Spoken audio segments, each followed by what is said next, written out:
Assalamualaikum warahmatullahi wabarakatuh. Selamat sore untuk seluruh sobat Pasopati yang sudah tergabung di Pasopati TV maupun yang ada di 99,4 FM yang telah tergabung sore hari ini. Alhamdulillah kembali hadir untuk Anda Jendela Ramadan, yaitu dialog interaktif bersama kita bekerja sama langsung dengan lembaga dakwah dari Nahdlatul Ulama Bondowoso.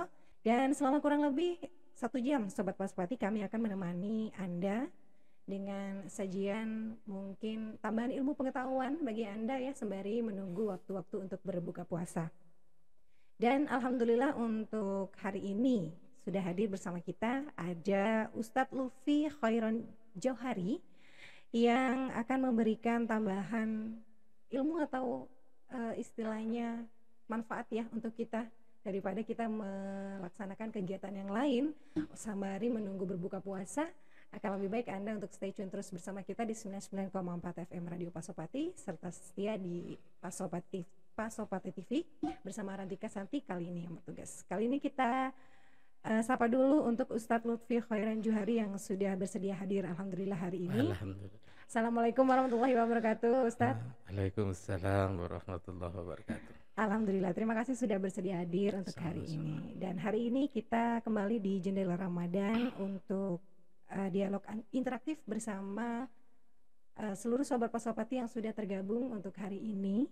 Dan tema hari ini yang kita ambil adalah untuk puasa sebagai titian takwa. Jadi sebelum kita mempersilakan untuk sobat Pasopati yang sudah stay tune dan sudah tergabung bersama kita ya, untuk bertanya, mungkin ada pertanyaan atau mungkin ada sesuatu yang mengganjal dan ingin ditanyakan kepada Ustadz Lutfi, silakan nanti bisa tergabung di call interaktifnya di 082139412904, terutama untuk tema di puasa sebagai titian takwa ya. Tapi sebelum itu kita simak dulu sedikit saja penjelasan dari Ustadz Lutfi tentang bagaimana puasa itu bisa dikatakan sebagai titian takwa itu sendiri. Ya, silakan Ustadz. Bismillahirrahmanirrahim. Izinkan saya menarasikan ini, puasa sebagai titian takwa dalam sudut pandang rasional. Baik. Walaupun saya juga akan mengutip ayat-ayat. Baik. Begini, segala sesuatu itu berkaitan dengan 3 hal. Apapun, hal-hal remeh, apalagi hal besar.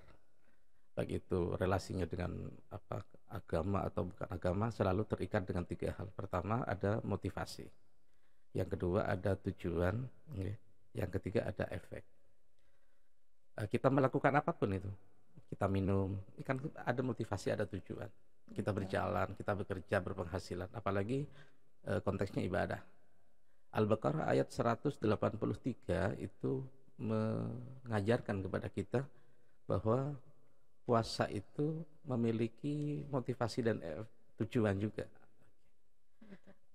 Allah Subhanahu wa taala mengajarkan kepada kita, bismillahirrahmanirrahim, ya ayyuhalladzina amanu kutiba alaikumusyiyamu kama kutiba alal ladzina min qablikum la'allakum tattaqun. Hai orang-orang yang beriman, telah diwajibkan atas kalian berpuasa sebagaimana telah diwajibkan kepada umat-umat sebelum kalian agar kalian bertakwa. Ayat ini kalau kita pahami secara aplikatif ya, pertama, basis dari perintah ini adalah iman.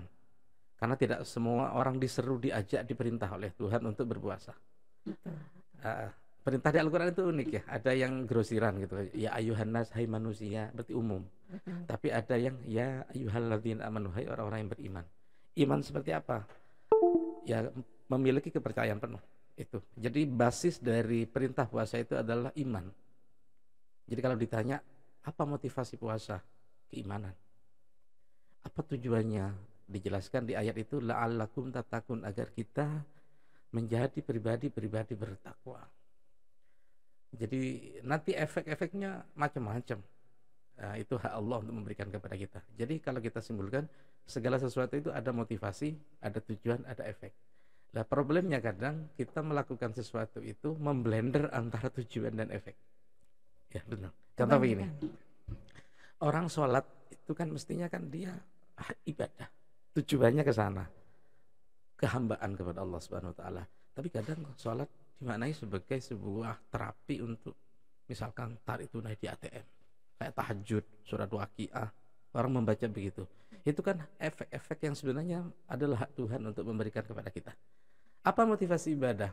Pertama, iman pasti. Tujuannya agar meraih magnum opus bernama takwa itu. Oke. Lah, ayat ini sepintas mengajarkan kepada kita terlalu sederhana, padahal tidak. Kenapa saya katakan begini? Begini. Selama ini kita memahami takwa itu kan berada di ruang-ruang privat ya. Saat orang dahinya penuh tato karena sering sujud gitu ya, hitam jidatnya, betul. terus miring-miring wirid, hanya begitu-begitu saja. Padahal sejauh pengetahuan kita di Al-Quran itu, takwa itu berada di ruang-ruang publik, di ruang sosial. Contoh, ittaqullah wa aslihu dzata bainikum, bertakwalah kepada Allah dan perbaiki diri kalian, perbaiki dua orang yang sedang berseteru, perbaiki dua kelompok yang sedang bertikai. Artinya apa? Selama orang belum bisa mewujudkan toleransi, selama orang belum bisa mewujudkan persatuan, maka takwa itu tidak berwujud. Karena takwa itu bukan klaim, takwa itu bukan opini. Betul. Takwa itu termanifestasi dalam tindakan kita. Lah, puasa itu adalah salah satu medium yang Tuhan berikan kepada kita, yang oleh Rasulullah disebut sebagai syahrut tarbiyah, bulan training, di mana sesudah Ramadan itu orang harus berkembang secara empati kepada orang lain. Makanya Nabi itu sederhana memberikan gambaran mengapa kemudian puasa itu menjadi titian takwa. Beliau menyampaikan sebuah sabda indah begini. Dapat pas saya kutipkan bahasa Arabnya ya. Bismillahirrahmanirrahim. Rasulullah bersabda, "Malam yada qaulaz zur wal amala bihi falaisa lillahi hajatun fi ayyada'a ta'amahu wa syarabahu." Siapapun yang tidak bisa meninggalkan omongan jelek, tingkah laku yang jelek, maka Tuhan sama sekali tidak butuh puasanya. Artinya puasa itu bukan hanya kuat-kuatan tidak makan gitu. Iya, beruang dengan hibernasinya lebih hebat dari kita kalau soal itu. Intinya begitu ya. Iya. Jadi puasa itu hanya terapi awal, entry point agar kita membangun kualitas diri sebenarnya. Makanya di luar puasa mungkin orang bisa heboh-hebohan ya. Betul. Contoh ibadah menjadi sesuatu yang harus instagramable, kadang masih di sini ya tahajud ya begitu kan. Bahkan orang umroh kadang hanya untuk bisa selfie di depan Ka'bah, coba bayangin. Tapi dalam puasa apa yang bisa dibanggain? Makanya di Al-Quran di situ disebutkan puasa sebagai medium takwa. Apa artinya? Puasa membangun empati, puasa membangun kebersamaan, dan banyak lagi. Itu mungkin pengantar sementara kita. Baik, terima kasih untuk Ustadz Lutfi. Itu salah satu ini ya, Sobat Pasopati, bahwa kita memang harus tahu kenapa disebut dengan sebagai jembatan gitu ya. Karena memang lewat puasa ini kita bisa membuka cawang-cawang yang lain, gerbang-gerbang yang lain. Betul. Sobat Pasopati ya, untuk kita lebih menjadi manusia yang kemudian lebih baik lagi. Betul. Jadi lewat puasa tidak hanya jadi sebagai pintu istilahnya. Betul. Begitu entry ya point. Untuk kita kemana tujuan yang lebih baik. Jadi ada banyak sebetulnya untuk kita lebih bisa mewujudkan bagaimana cara kita menjadi orang lebih baik dan lebih beriman dan lebih bertakwa gitu, sesuai dengan ajaran yang sudah kita anut selama ini sebagai orang Islam. Seperti itu ya Sobat Pasopati. Dan saya juga ingatkan Sobat Pasopati bahwa dialog interaktif ini dipersembahkan langsung juga oleh Pesona Jepara, Sobat Pasopati, untuk Anda yang ingin belanja furnitur atau perabotan rumah tangga sementara untuk menyambut Hari Raya Idul Fitri. Silakan, jika mungkin Anda ingin berminat, datang ke Pesona Jepara yang berada di Jalan Hos-Cokro Aminoto 82A Kademangan Bondowoso dengan nomor telepon 0332444211 atau nomor handphone di 0819134500. Ada Pesona Jepara 3 di Jalan Kismangun Sarkoro Taman Sari Bondowoso, Pesona Jepara 4 di Jalan Selamat Riyadi depan Indomaret Baratan Jember, dan Galeri Pesona Jepara di Jalan Hos-Cokro Aminoto di samping Alfamart Bondowoso ya. Percayakan untuk kebutuhan furniture Anda hanya di Pesona Jepara. Pesona Jepara semakin mempesona. Nah, untuk Sobat Pasopati, kembali kita ke tema tentang puasa sebagai titian takwa. Untuk Anda yang memiliki, untuk yang sudah tergabung di 99,4 FM, jika mungkin Anda yang ingin bertanya atau memiliki pertanyaan nih untuk hari ini tentang bagaimana puasa dikatakan sebagai titian takwa gitu ya. Silakan tergabung di 082139412904, line teleponnya sudah kami buka. Tapi sebelum itu saya bertanya dulu nih secara pribadi nih ke Pak Ustadz Lutfi. Boleh. Siap. Karena tadi sepertinya ada sedikit yang agak umum terlihat di tengah-tengah kita gitu ya, seperti yang sudah Ustadz bilang bahwa ternyata zaman sekarang ibadah sudah menjadi instagramable gitu ya, bahkan untuk orang-orang umroh sekalipun yang Bahan konten. Tidak ragu lagi untuk menjadikan hal tersebut sebagai konten gitu ya.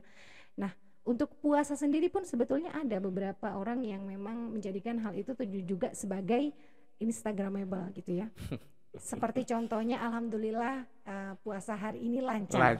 Nah, kata-kata seperti itu saja sebetulnya sudah menjadi instagramable sebetulnya ya Ustadz. Nah, bagaimana untuk kita, tips dari Ustadz Lutfi nih untuk bagaimana kita bisa pintar-pintar untuk menahan diri melakukan hal-hal seperti itu gitu. Oke. Dan melindungi diri kita juga dari hal-hal seperti itu gitu Ustadz. Mungkin saya akan jawab dari secara falsafi saja. Kan begini. Silakan. Agama sementara ini kan diterima sebagai sebuah dogma ajaran. Betul. Bukan diterima sebagai sebuah kesadaran. Betul. Bagaimana kita menjadikan agama sebagai sebuah kesadaran? Itu yang harus kita cari tahu. Sementara ini kan begini. Mengapa kemudian ibadah justru kehilangan esensinya? Karena ibadah dilakukan hanya untuk memenuhi tanggung jawab, karena diperintah sholat, begitu. Berbeda halnya ketika kita memaknai sebuah perintah, apapun perintah Allah di dalam Al-Quran, khusus sekarang puasa misalkan, diterima sebagai sebuah kesadaran. Kenapa kita harus berpuasa? Dan kita melakukannya dengan penuh kesadaran, maka hal-hal yang bersifat disorientasi kalau saya sebut ya, dari ibadah itu akan terhindar. Bahkan tidak selamat kita memang dari hal seperti itu ya. Bagaimana ibadah-ibadah kita kehilangan esensi. Bukan hanya puasa sih sebenarnya, bahkan ibadah yang paling privat kayak tahajud tengah malam itu tidak ada ininya, sudah nggak ada yang menyaksikan, tapi hati kita kan masih kayak berperang dengan diri sendiri, merasa paling hebat dan segala macam. Nah, itu dia bagaimana cara kita menghadapi itu karena walaupun kita tidak show off di mungkin instagramable gitu ya, tapi dengan diri sendiri saja, wah aku sudah berhasil melakukan, sudah bangun malam nih, kemudian ini, nah seperti itu. Logika yang dibangun oleh Rasulullah agar kita mudah menerapkan itu kan sebenarnya begini. Dari semua gelar kehormatan yang diraih oleh para nabi yang lain, Rasulullah hanya milih dua. Apa? Abduhu wa rasuluhu, hamba sahaya Tuhan dan pesuruh Tuhan. Kalau kita ngambil logika bahwa nabi itu adalah budak sahaya Allah, bagaimana seorang budak dia bekerja? Dia bekerja saja untuk tuannya, dia tidak untuk mencari sesuatu, apalagi gaji, tidak ada. Lah logika ini yang ditanamkan oleh Rasulullah kepada kita. Bagaimana kita sebenarnya dalam kehambaan kita kepada Allah. Makanya Sayyidina Ali itu menarik gini. Ada sebuah doa dari Sayyidina Ali itu yang harus kita pegangi. Beliau mengatakan begini, Tuhanku, aku menyembahmu karena kau layak untuk kusembah. Enggak kan? Kita enggak begitu kan? Kita sholat tahajud karena biar Tuhan naikkan derajat kita. Biar kita dapat pahala. Iya. Itu intinya. Kita baca waqiah agar dompet terisi. Nah betul, secara pribadi saya pun begitu ya. Sama dong, selamat. Jadi memang saya bangun sholat malam biar dosa saya diampuni, biar saya dapat banyak pahala, biar saya masuk surga, itu ya. Baik, untuk itu Ustadz sebentar kita angkat telepon dulu. Siap. Sepertinya Sobat Pasopati sudah ada yang bergabung. Assalamualaikum. Iya, Pesona Jepara, untuk Pesona Jepara semakin mempesona. Halo, Pesona Jepara semakin mempesona.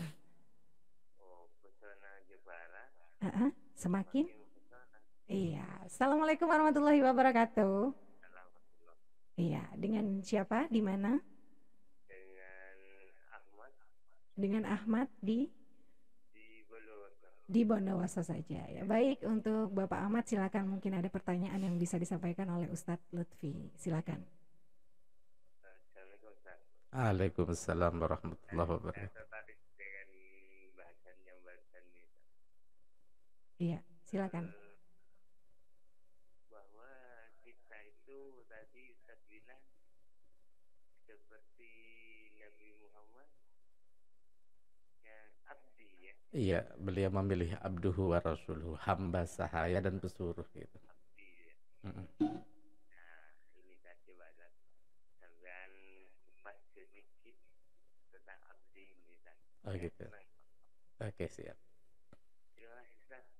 Ya, sama-sama. Assalamualaikum. Waalaikumsalam warahmatullahi wabarakatuh. Baik, terima kasih untuk Waalaikumsalam warahmatullahi wabarakatuh untuk Bapak Ahmad ya. Baik, untuk selanjutnya, penelpon selanjutnya yang akan bertanya, silakan. Oke, Assalamualaikum warahmatullahi wabarakatuh. Pesona Jepara. Waalaikumsalam warahmatullahi wabarakatuh. Semakin mempesona. Iya. Selamat Selamat sore Mbak Tika selamat sore dengan dari Ica di Bondowoso. dengan Mbak Ica di Bondowoso saja. Ya, silakan Mbak Ica untuk pertanyaannya langsung saja. Assalamualaikum Ustaz. Waalaikumsalam warahmatullahi wabarakatuh. Ya baik. Tadi Ustaz itu menyampaikan puasa meningkatkan takwa kita kepada Allah Subhanahu Wa Taala. Mm-mm. Juga bukan hanya puasa saja ya, Betul, tapi berkaitan dengan ibadah-ibadah yang lainnya. betul. Yang saya tanyakan di sini, bagaimana Ustaz cara menghilangkan ibadah itu tidak hanya karena pengen dipuji atau karena ada sesuatu yang lain, biar kita benar-benar lillahi ta'ala. Itu tipsnya apa Ustaz? Mungkin ada dari Ustaz seperti itu. Terima kasih. Sama-sama. Oke. Waalaikumsalam. Waalaikumsalam warahmatullahi wabarakatuh. Terima kasih untuk Mbak Ica yang ada di Bondowoso juga. Ini seperti yang sudah kita bicarakan sejak tadi ya Ustadz ya. Sebetulnya masalah itu terjadinya pada diri kita sendiri Betul. sebetulnya ya Ustadz ya. Tidak usah dari yang luar-luar sebetulnya. Kita tuh melihat, apalagi sampai melihat kekurangan dan apa yang terjadi pada orang lain Terlalu sebetulnya Ustadz ya. jauh, Iya, terlalu jauh. pada diri sendiri pun Betul. sebetulnya sudah hal-hal seperti ini tuh banyak terjadi Terjadi. gitu ya Ustadz. Baik, untuk pertanyaan pertama juga tadi sebetulnya tinggal melanjutkan saja ya Ustadz ya, seperti Betul. yang sudah dijelaskan tentang Nabi sebagai hamba sahaya Allah gitu ya. Betul.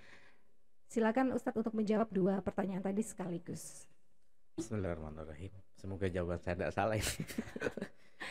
Karena begini, ada Iya. hal-hal yang saya sampaikan ini mungkin secara pribadi saya belum sampai ke tahapan itu karena ini relasinya dengan supremasi keikhlasan dalam diri kita. Betul. Tapi izinkan saya menguraikannya dari apa yang saya tahu dan apa saya rasakan. Misalkan begini, menarik sekali ketika baginda Nabi Muhammad SAW itu memilih dua gelar yang saya sebutkan tadi. Jadi abduhu wa rasuluh, hamba sahaya Allah dan pesuruh Allah. Ini kan sebenarnya untuk membangun kesadaran secara konstan, secara holistik kepada umat manusia bahwa kita ini di hadapan Sang Pencipta adalah budak. Logika budak seperti apa kan begitu. Jadi budak itu semua yang dia punya itu kepunyaan yang punya. Iya, betul. Jadi siapa yang memiliki budak, jadi apa yang kita punya ini kepunyaan Allah Subhanahu wa taala. Jadi sehingga kita tidak perlu lebay narsis, tingkat isis, mengukur diri sendiri merasa kita ini baik. Kadang begini, kita kadang dengan beribadah merasa lebih baik kepada Allah. Iya, Betul. Sampai begini, ada sebuah teguran di Al-Quran itu kepada sekelompok orang yang waktu itu berjuang bersama Nabi, sakit-sakit di medan perang, sampai merasa berhutang budi Nabi itu. Dan mereka merasa menanam budi, kayak sudah nanam jasa kan. Sampai Allah Subhanahu wa taala berfirman, la tamunnu alayya islamakum. Jadi, katakan Nabi Muhammad, la tamunnu alayya islamakum. Jangan kalian merasa menanam budi kepadaku karena kalian telah berislam. Balillahu yamunnu alaikum ba'da an hadakum lil iman. Tapi Allah yang menanam budi kepada kalian karena menunjuki kalian kepada keimanan. Lah kita kadang enggak ya. Maaf ini. Semakin banyak kita bersolawat, semakin banyak kita membaca Al-Quran, sholat sunnah, kita seperti beranggapan bahwa Tuhan harus mensejahterakan kita, kayak Tuhan punya hutang budi sama kita. Benar, benar. Kenapa? Positioning kita tidak benar. Lah, makanya perintah puasa itu datang kepada orang-orang beriman. Bagaimana orang-orang beriman? Orang-orang beriman akan mengambil posisi seperti Nabi mengambil posisi apa? Mereka adalah hamba sahaya Allah Subhanahu wa taala. Jadi tidak ada paradigma untung rugi, apalagi transaksional dengan Allah. Kita kan ibadah kita transaksional. Untung rugi. Kita baca Waqiah 3 kali berharap dompet kita enggak kosong-kosong gitu ya. Kayak Tuhan jadi petugas tarik tunai di ATM. Teller bank. Teller bank. Benar. Semua begitu. Jadi positioning kita yang bermasalah sebenarnya. Makanya ayat ini jadi ayat tentang puasa itu di Al-Baqarah 183 mengajarkan positioning kita harus benar. Pertama, ya ayyuhalladzina amanu itu hai orang-orang beriman apa? Ayolah kita menjadi bagian dari kafilah orang-orang beriman itu yang mengambil posisi sebagai hamba sahaya di hadapan Tuhan. Yang pertama. Yang kedua, tentang puasa tadi, itu bukan kata perintah sebenarnya itu. Kutiba alaikumusiyam, telah diwajibkan atas kalian berpuasa. Itu informasi bahwa puasa itu sebagai sebuah madrasah kesadaran yang bukan hanya diberikan kepada umat Nabi Muhammad, tapi kepada umat-umat Nabi sebelum Nabi Muhammad. Artinya kalau disebut sebuah institusi, ini institusi pengembangan kejiwaan paling tua. Karena umat sebelum Nabi Muhammad juga puasa. Gitu ya. Yang ketiga, bagaimana cara kita mencari tahu menjadikan ibadah puasa ini sebagai titian takwa atau ibadah lainnya. Di situ disebutkan kama kutiba 'alal ladzina min qablikum. Artinya apa? Kita harus mencari referensi bagaimana puasa-puasa berkualitas orang-orang sebelum kita dari para salihin. Bahkan mungkin umat-umat sebelum Nabi Muhammad. Itu yang paling penting. Yang terakhir, puasa itu ada 2 sisi. Ibadah apapun. Sebenarnya ayat ini kan memberikan kita sebuah gambaran saja. Selain puasa kan ada perintah. Jadi puasa itu kan sejajar dengan 5 rukun Islam yang lain. Syahadat, salat, zakat, dan haji. Tapi di situ disimpulkan puasa. Artinya apa? Bahwa rukun Islam yang lain ini sama posisinya sebagai instrumen untuk meraih ketakwaan itu, sebagai medium ketakwaan itu. Bukan begitu sebenarnya.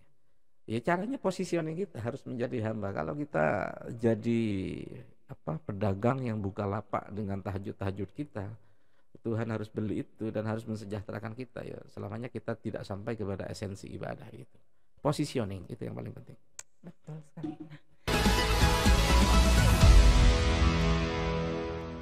Tadi kita sudah membahas 2 pertanyaan ya yang cukup menampar diri sendiri ya. Sama menampar yang ditanya juga sebenarnya.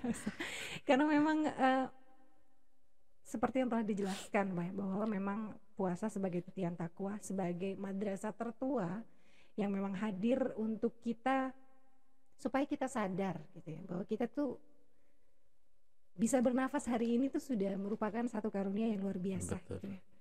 Bagaimana kita yang sudah diberi nafas dan bisa sehat berjalan, bisa meminta sampai memperjualbelikan seperti itu ya Ustaz istilahnya. Ibadah-ibadah yang kita lakukan kepada yang sudah bermurah hati untuk menciptakan kita dan memberikan kita kenyamanan sejauh ini. Kita diberikan 2 kaki lengkap, alhamdulillah bisa berjalan enak.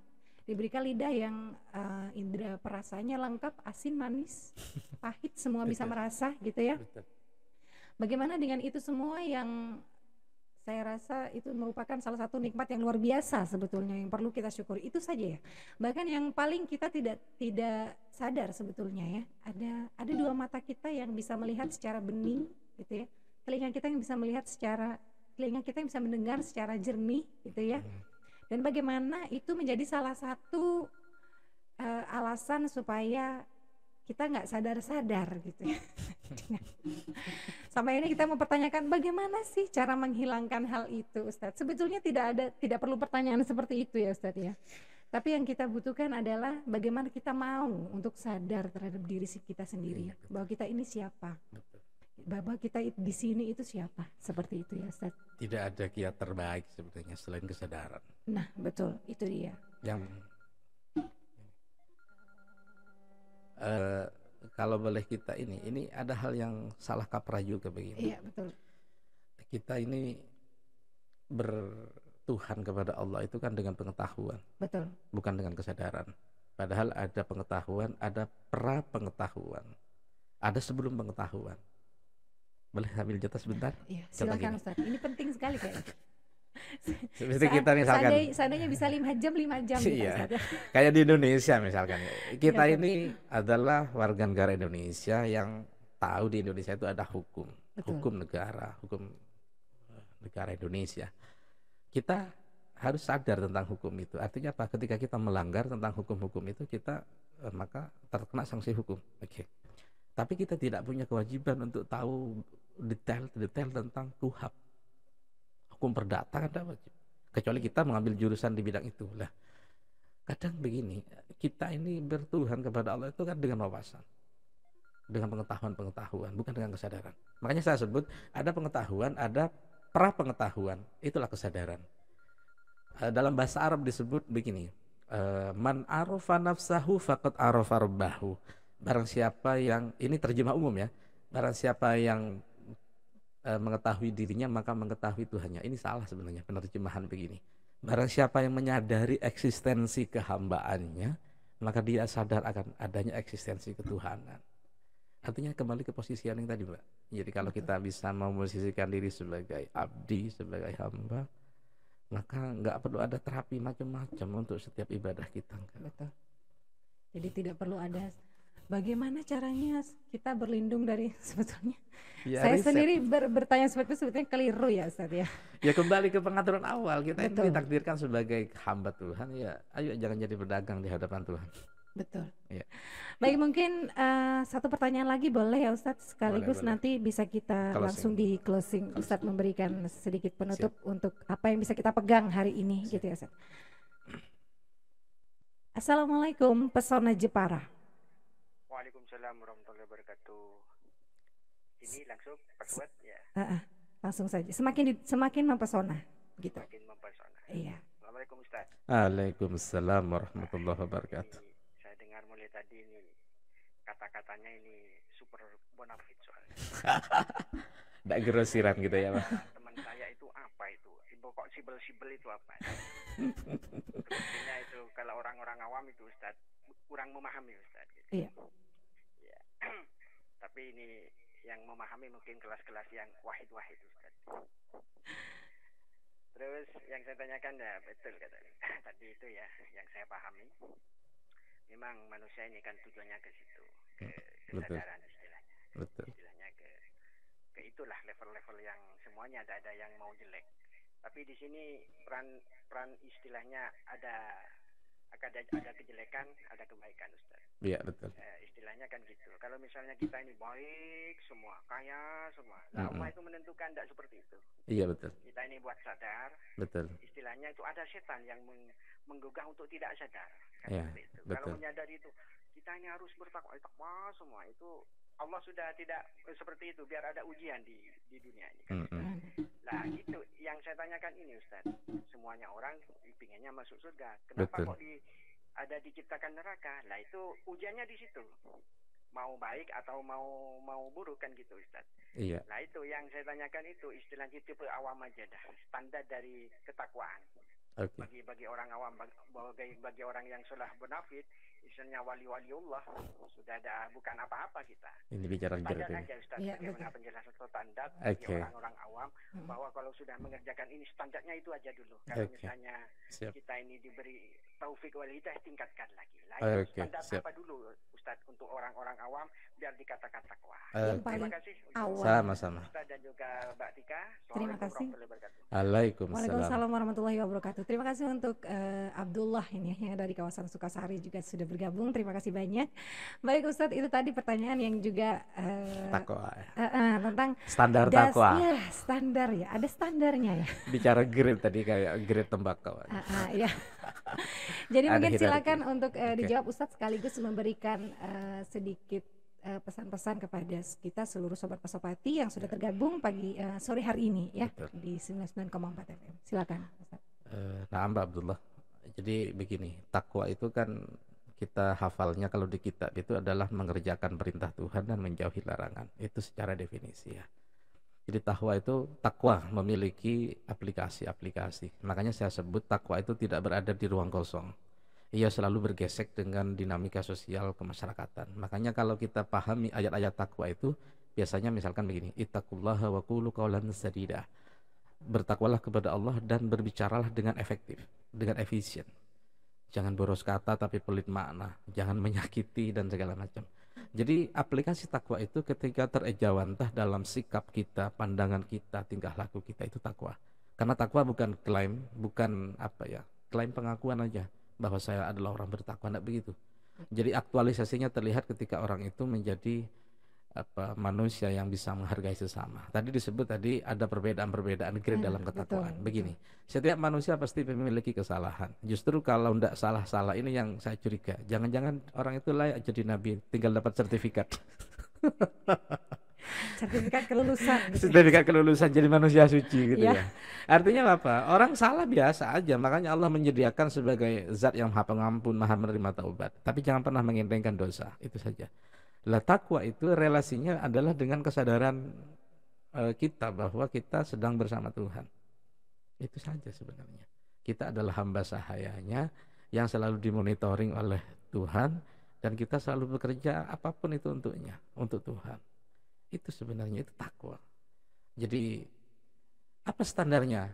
Ketika kita bisa bertingkah laku, berkata-kata sesuai dengan anjurannya, kita takwa. Karena begini, percuma saja kita berpuasa, kata Nabi, kalau mulut kita tidak bisa orang lain belum selamat dari lisan kita. Betul ya. Gosip kita tambah kenceng, percuma puasa.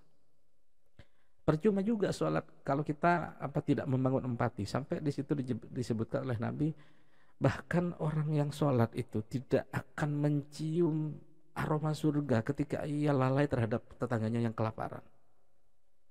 Oke. Berarti sholat pun bukan kuat-kuatan kita berapa rakaat tiap malam, tapi ketika kita bisa membangun empati dari latihan-latihan ibadah, baik sholat, puasa itu. Jadi sebenarnya apapun rukun Islam itu adalah entry point, jalan masuk agar kita bisa menjadi manusia yang peduli kepada sesama. Rasulullah begitu, biasanya begitu. Dan beliau Rasulullah itu paling mengecam sekali terhadap orang yang gagah-gagahan ibadahnya tapi paling congkak kepada sesama. Benar. Paling benci orang yang sholat tapi nggak peduli dengan tetangganya yang kelaparan. Makanya sampai dipesankan, tidak akan pernah ada sebuah daerah yang di situ ada orang yang sangat kaya kecuali ada orang-orang tertindas yang diambil olehnya. Sampai begitu. Jadi orang Islam itu nggak lebay intinya, Pak. Dia bisa memporsikan dirinya, dia berada di hadapan Tuhan dengan sadar atau tidak. Ya, kecuali kita tahu bahwa Tuhan itu kadang libur-libur memantau kita ya. Kalau kita yakin bahwa Tuhan itu selalu memantau kita, Sami'un, maha mendengar, Basirun, maha melihat kita, Qaribun, maha dekat. Berarti apa? Kita sedang berada membersamai Allah, sedang dipantau oleh Allah, didengar oleh Allah, dilihat oleh Allah. Kecuali kita lepas-lepas itu, kita tidak sadar bahwa Tuhan memantau kita, atau kita yakin mungkin Tuhan sedikit longgar gitu ya. Udah diawasi kita gitu. Libur. CCTV-nya dinonaktifkan. Baik, sahabat Pasopati, itu tadi penjelasan ya dari Ustadz Lutfi Khairan tentang bagaimana puasa sebagai titian takwa ya. Tidak hanya puasa, ternyata ada 5 rukun Islam yang kita punya juga termasuk titian takwa. Semua. Yang menjadi jalan kita untuk menjadi orang yang lebih baik. Apa sih takwa itu? Takwa ternyata adalah sesuatu yang bagaimana itu menjadikan kita sebagai seseorang yang memiliki empati lebih. Betul, yang bagaimana menjadikan kita sebagai seseorang yang akhirnya menutup diri untuk hal-hal yang tidak perlu dilihat dan membuka diri untuk hal-hal yang memang perlu dilihat. Seperti itu. Jadi sahabat Pasopati, untuk segala sesuatu yang kita punya gitu ya, segala sesuatu yang ada pada diri kita dan segala sesuatu yang ada di dunia ini juga sebetulnya itu bukan punya kita gitu ya. Jadi itu mengapa ada sebutan bahwa kita harus bertakwa gitu. Karena memang kita di sini juga sebetulnya hanya sementara. Jadi tidak ada gunanya bagi kita untuk mempertanyakan bagaimana sih tingkat ketakwaan yang harus kita ambil. Seberapa sih imannya kita yang harus kita peroleh? Seberapa sih kuat keislaman yang harus kita punya. Sebetulnya yang intinya adalah bagaimana caranya kita sendiri untuk menjalani hari-hari kita dengan yang lebih baik. Betul. Bagaimana caranya kita untuk menjalani hari-hari kita itu dengan sesuatu yang sudah dituliskan di Al-Quran, kita ikuti, kita jalani sebaik mungkin, dan kita simpan sendiri rapat-rapat. Kalau bisa seperti itu, ya. Dan itu pun kita lakukan karena kita sadar bahwa kita memang hanya hamba Allah semata. Betul. Karena kita hanya orang biasa sebetulnya, ya. Jadi sebetulnya tidak perlu ada orang tahu bahwa kita adalah orang yang sangat bertakwa. Betul. Kita adalah orang yang sangat beriman, seperti itu ya Ustaz ya. Betul. Kesadaran itu timbul dari diri kita sendiri melalui jalan-jalan yang sudah Allah berikan. Ada 5 rukun Islam. Kita jalani dengan ikhlas apapun yang terjadi. Semua itu menjadi salah satu jalan untuk kita menjadi orang yang lebih baik, seperti itu Sobat. Ya. Intisari dari hari ini adalah Ustadz, bahwa segala apapun perintah dalam bentuk ibadah itu seluruhnya adalah instrumen jalan titian kita menuju ketakwaan kepada Allah. Rukun Islam, kalau tadi Mbak Tika sebutkan, rukun Islam yang 5 itu kita harus bagi 2, sebagai rukun Islam yang verbal, bersifat ucapan, yang kedua bersifat aktual. Syahadat kita, asyhadu alla ilaha illallah, itu verbal, tapi aktualnya bagaimana? Ketika kita merasa dekat dengan Allah. Salat kita bagaimana? Itu verbal, tapi aktualnya adalah ketika kita menghindarkan diri dari berwajah kepada orang lain. Zakat pun sama sampai.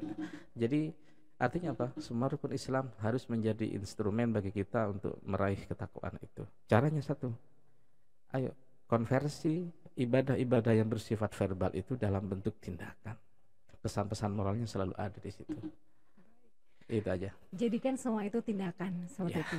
Tindakan yang sebetulnya cukup kita sendiri yang tahu. Ya, masing-masing orang beda ilhamnya kan. Iya, seperti itu ya. Tapi memang untuk ilmu sendiri, sahabat Pasopati, banyak sekali ilmu ya, dari berbagai macam pendapat pun banyak sekali ya. Tapi untuk hari ini sahabat Pasopati adalah merupakan salah satu pelajaran baru untuk kita semua, ilmu baru untuk kita semua yang bisa kita dalami lagi secara mendalam ya. Betul. Kalau masih banyak sekali pertanyaan bisa datang ke sini, nanti kita bisa bincang langsung dengan Ustadz Lutfi gitu ya. Kalau masih kurang puas kayaknya gitu ya. Karena waktunya sudah mepet sahabat Pasopati ya. Dan saatnya kita juga harus pamit undur diri dulu dari ruang dengar Anda untuk hari ini. Arantika Santi yang membersamai Anda, juga Ustadz Lutfi, alhamdulillah terima kasih banyak sudah bersedia hadir dengan tema puasa sebagai titian takwa. Semoga menjadi sesuatu hal yang membuat kita lebih baik lagi. Amin. Dan Sobat Pasopati, jangan lupa juga untuk jendela Ramadan ya, untuk Pasopati FM dipersembahkan langsung oleh Pesona Jepara.